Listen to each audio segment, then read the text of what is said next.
Yeah, proud of our guys. Amazing accomplishments that they've been able to do up to this point. Really proud of them, their character, their toughness, their ability, and to play, but also represent this program the right way. So proud of all these guys, my staff, support staff, on a terrific regular season. And now we've got to try to figure out a way to win a couple more games this week. And it's going to be very tough. We understand that. We've got a lot of teams in our league very capable. When you look at SEMO being an 8 seed, and you could easily vote for 2 guys, maybe even 3 guys on their team when you look at the top 10 when you vote for all league guys. And so I think it's very balanced, and we'll have to play extremely well. So it starts today. We'll lift weights and we'll shoot, and then we'll get to work on ourselves tomorrow and Wednesday. And then Thursday, a little bit of a light workout, and then we'll head down to Nashville and try to watch a little bit of that 6 o'clock game. Whoever the opponent, and figure out whoever our opponent will be on Friday. You guys are ranked now. Does that add help? What does it do for you guys going into the tournament now that you guys are finally ranked? Is that kind of a good reward since the season that you've had so far? Does that add another thing to it as you guys go? Well, I think anytime you can be ranked, I think it's great. We've been ranked twice in the last 4 years. I think it speaks volumes about our program. Now you got to keep winning so you can keep staying ranked. That's just what it boils down to. I was talking with Cam yesterday. He said, "Coach, what's it mean if we get ranked? Does it help us with NCAAs?" And I said, who knows about all that stuff? But I know for us to be ranked, it shows the commitment that our guys have done all season long up to this point. I think it's great for our university. It's great for our program. And hopefully people will start looking at, this is twice in the last 4 years now, so, hopefully we can start continuing to I keep saying push the envelope, but to continue to garner respect nationally, and this is another step in that process. And so we're very appreciative of the ranking. I just found out a minute ago. I'm sure our guys will be excited, but they're really excited just to try to get this next win on Friday. And so that's what it's about. The ranking's great. But now when you're ranked, you got to keep winning so you can stay ranked. So we just don't want to be a one-week wonder out there. And what does this mean for you as a head coach going into the tournament, top seed and everything like that, just as a head coach in general? What do you do this? How do you look at this? Just want to see our guys happy Saturday night. That's it. There's no more than that. I want to see these guys get what they've worked for and deserve Saturday night. And if I see them smiling, laughing, Saturday night, about 8:30, 8 o'clock, so hopefully it doesn't go to overtime. I'll be really happy, really, really, really happy, and that's what it's about for me. All season long, we've had the mantra, go 1-0 today. Now that means more than ever because it really is a one-game season from game to game from here on out. How much does that come into play with that mindset already being there? Nah, we'll just playing to try to win the next game. You can't get caught up. I want our guys having fun, man. I want our guys loose, having fun, and going to play the game the right way. Not caught up in, I think last year, and from me on down, I thought we pressed a little bit in that game, and we just need to go play. We got a good group. We got a talented group. Can't get caught up in, hey, what happens if this? What happens if this? We just got to go play. And if we do that, whatever happens, happens. But if we do that, I'll take our chances. And so we'll play free, we'll play loose, we'll play together, and can't get caught up in, nothing should change. It's the next game, and that's what it is. What do you say about the article where someone says a team that gets to play a couple of days maybe has a better, more momentum going into a team that does not play and have to play 2 days? I don't think there's, I'd rather just have to win 2 than win 3 or 4. Just being honest, I'd rather play a team with 3 or 4 days straight games and play a team with 1 day or no days. And so but do they have a feel for the gym already? Have they played? Are they made a little bit more rhythm? That's good for about a couple minutes, and then it's game on, and you got to be ready, and all that stuff I think really goes out the window. So I don't think it's disadvantage anybody. I just think you throw it up and do what you've done all season long. With all you've done this season, a lot of people want to be the team to give you that letdown. I had asked Cam after the game this weekend if he felt any pressure. He said he puts it all on you. Do you feel That's where it needs to be. It needs to be on me. It needs to be on me so these guys can just go have fun and play. And, it's been working. So they need to put it on me. It doesn't need to be on them. I mean, they've done an unbelievable job. I mean, what they've done this year, 24 games in a row up to this point, first time in school's history, as many good teams they've had here to run the table, and one of only 5 teams. Let them just keep putting it on me. It needs to be. I used to tell the guys, I said, if you're nervous, here's the trash can. Toss your nerves here, give them to me, because these guys are college kids, 18 to 21. They just need to have fun and be loose and enjoy the process.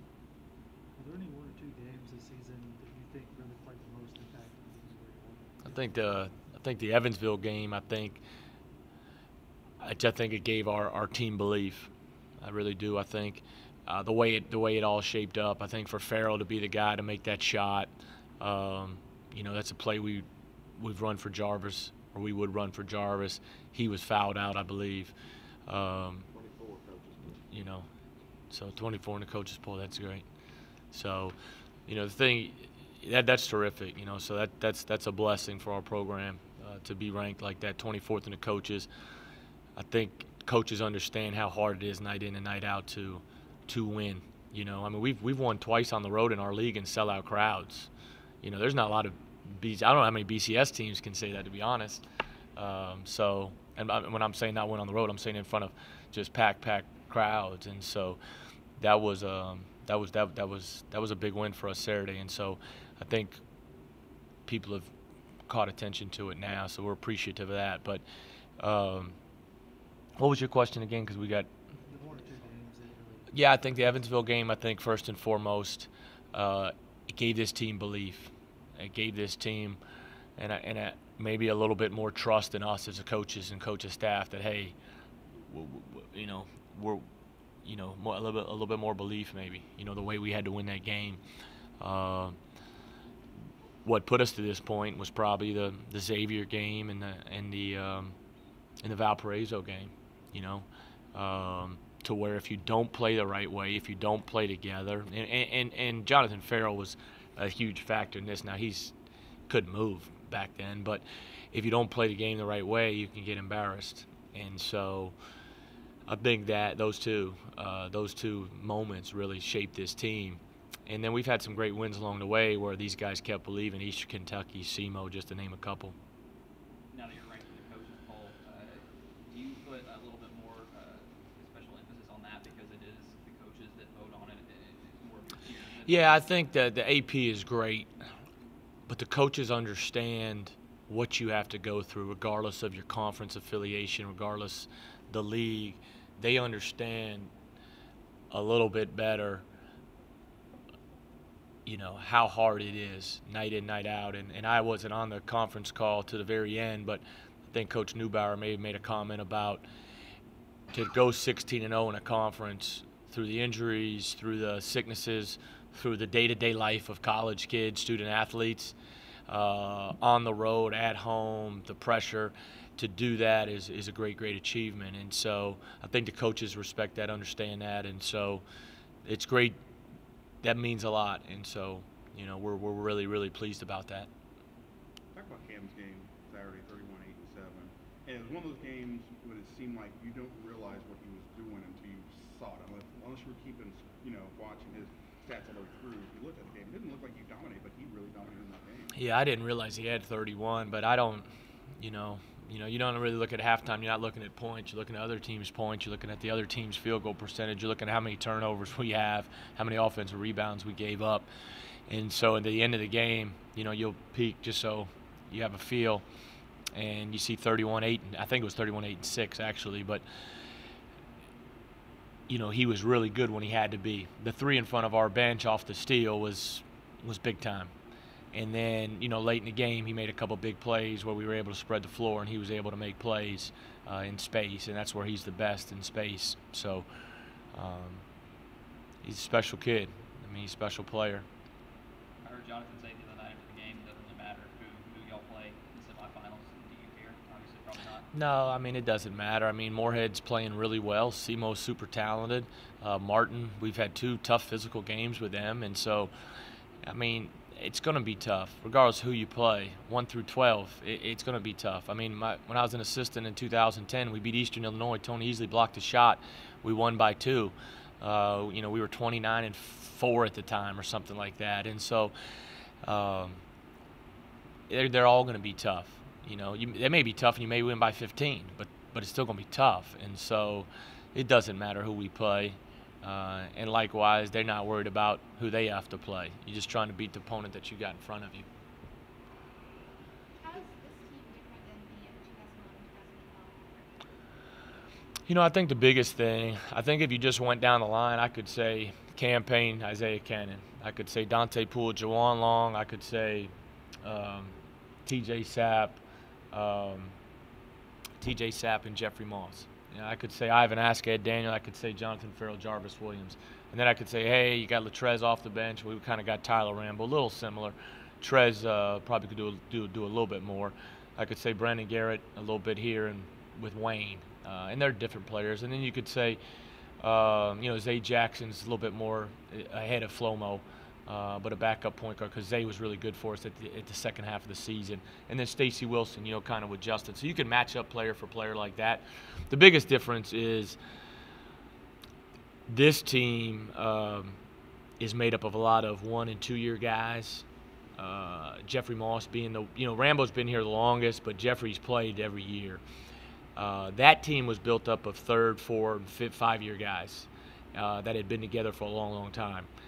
Who had suffered the one similarity, like I was talking about personnel, is they both suffered before their special seasons. They both suffered tough semifinal upsets down in Nashville the year before, and so I think there's a lot of similarities, but I think there's a lot of differences as well. And this team had to face adversity last 2 years, starting 2-5, 2-4, and I think they're like 46-10, 47-10 now since then, and so.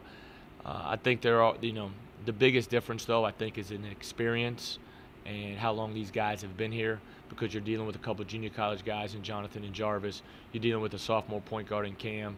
Isaiah was a junior, had been in the program a couple of years. And so Dante was a 4-year guy, Juwan a 5th-year guy, Ivan and Ed, junior seniors, but they had been in the program for a long time. And so I think that's the biggest difference. But there's a lot of differences, a lot of similarities. This one is great from a standpoint because you had to basically rebuild and reload and get your stamp back on and get your culture back integrated into the program, and we were able to do that, and fortunate to coach these guys. Got something, Will? This is probably an incorrect perception on my part, but it seems like in a lot of the games, Cam comes out in the first 5-6 minutes, he doesn't score well. And then all of a sudden he has 15 points before you realize it. Does he intentionally try to get the other guys involved at the beginning of the game? We structure some things the way we're running to try to get the ball inside a little bit, or try to get a couple things maybe for Jeff or TJ. And then sometimes, as being a great player, the first play was for him the other night at Martin, and he got a layup. But then another thing, he can break off some plays, like he had a layup off a stagger, he kind of rejected and drove it. He has a great feel for that. So I think he understands when he needs to get guys involved, and then also great players understand when it's their time that they got to make the right play for us, and whether that's the extra pass, like he did where he hit Seymour in the Eastern Kentucky game, or it's like at Martin where he hit the floater to go up 4. And so,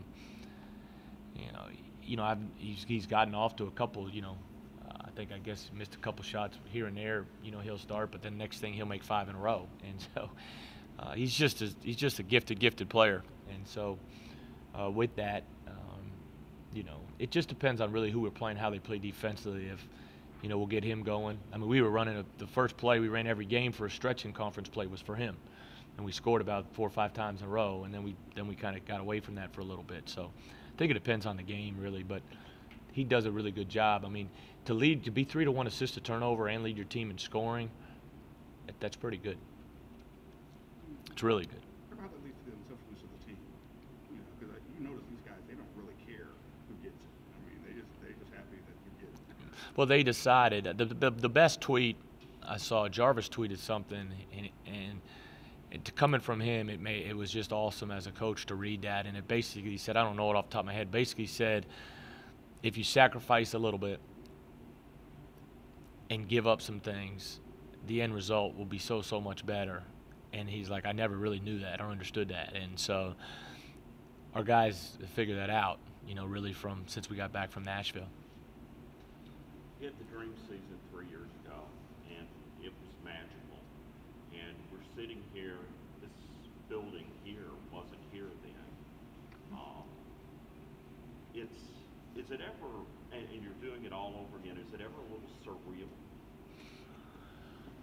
No question. They're going to build another gym, right? So I don't, I think the diehards, I don't know, blue bloods, or what would you say to that? I think they really get it. Like, holy smokes. I think some people may not understand, like, this is 2 times in 4 years that we've been 20-plus winning streaks. But it is a little surreal.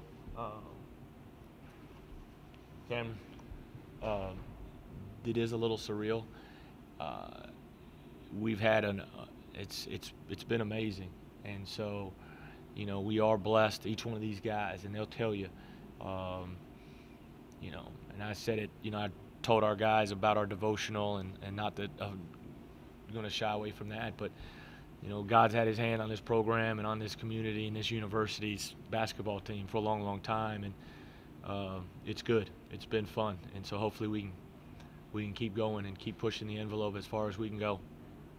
One of the things I noticed, Coach, in the post-game celebration the other night in the locker room, was couldn't help but notice Aubrey Reese, Juwan Long in there. Aubrey's jumping up and down in the middle with him, just as happy, and that's a guy that really had lost all contact with the program. Well, I think that's what you want to have a program, and that's learning from Coach Kennedy. You don't want to just coach a great team. You want to coach a great program. And this is a great program, but it's so important to be a complete program for your former players to be involved. And like I said before, Aubrey, I hired Aubrey. I didn't know Aubrey from you. No, I knew you. So Aubrey, that's not a good comparison. I didn't know Aubrey from Chad Townsend. I didn't know those, but Aubrey emailed me. We talked for a long time, and he's been unbelievable for us. But what's really cool about this program is Juwan's ecstatic. Them guys broke their record. Dante Poole tweeted about it. Stacy Wilson tweeted about it. Isaiah Cannon tweeted about it. And those were the guys that had the streak, and that's when you've got an awesome program. When those guys are so excited about the next team's success, even if it's their records that have been broken. And so it's like I joke with Juwan in the locker room. I said, "Hey, Juwan, see you, buddy. You're off the books, man." And Aubrey and Juwan just said, "Hey, you just got to take a bow and say, well, job well done." And so, but everybody is for each other, and it's not like that everywhere. But the great programs have a complete program, and people are involved, from Popeye to Marcus Brown to Jeff Martin, his son being here on our team, to Benny Purcell calling me yesterday. That's what makes great programs great, special. Can you talk a little bit about the guys' moods and attitudes going into the season? They've got to be on cloud nine. They should be. They should be. I told them, I said, enjoy it all the way through Monday. I said, Tuesday, we got to be ready to roll, and they'll be locked in today, and they're excited to get back out here, and they should be. They should be. Nobody would have dreamed this. Nobody would have dreamed 24 games in a row and undefeated in the conference. You think about that. That's an amazing accomplishment. Only 5 teams in 67 years have done that, and so these guys should be. They should be excited. They should be happy, and then they should still be extremely hungry to continue to prove to people that this is a special team.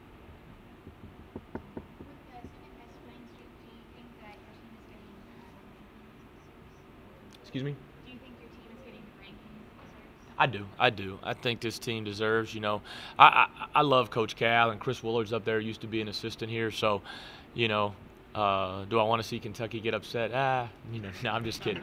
So we pull for them. Coach Calipari and Chris have been really, really big supporters of our program here, and so I'm okay with being second as long as we continue to keep second. That's what I'm most concerned about. But I think the ranking is great. I think the consecutive wins that's what's put us in that light, because especially being 24 into coaches now, I think they understand the day-to-day, what that really takes, the consistency and the commitment to being excellent every single day and winning on the road. We've got the second most road wins in college basketball. Winning on the road, I don't care where you go, anybody will tell you, whether you're at Kentucky and you're going to play at Auburn or you're at Murray and you're going to play at Martin, it is hard to win. I'll ask you, because I know how you guys are. All this is for naught if you don't win Saturday. If you don't win, well, really, Friday. I mean, everything that you guys have done is for naught because it's not a conference championship. Or is that a true statement to you? It's not a true statement to me. It's not a true statement to me at all. I mean, you just you evaluate everything. I mean, the regular season is over, and it's a historic regular season. This program has been around. The first banner hangs in 1950. It's 2015, and we've done two things that has never been done, ever. So I wouldn't say that at all. I understand the question, and I respect the question, but I wouldn't agree with that at all. If we didn't win down there and we didn't get an at-large bid, would you be sick? No question about it. But this team knows they got more work to do, and they're excited about finishing this out the right way. And so, and if we're fortunate to win down there, then you move on to the next stage, and you just evaluate each stage, non-conference, we got double-digit wins. Regular season, we ran the table in the conference. We won 24 games in a row to end the regular season, and now this has been a special run. And so the biggest thing is let's just see how far we can go.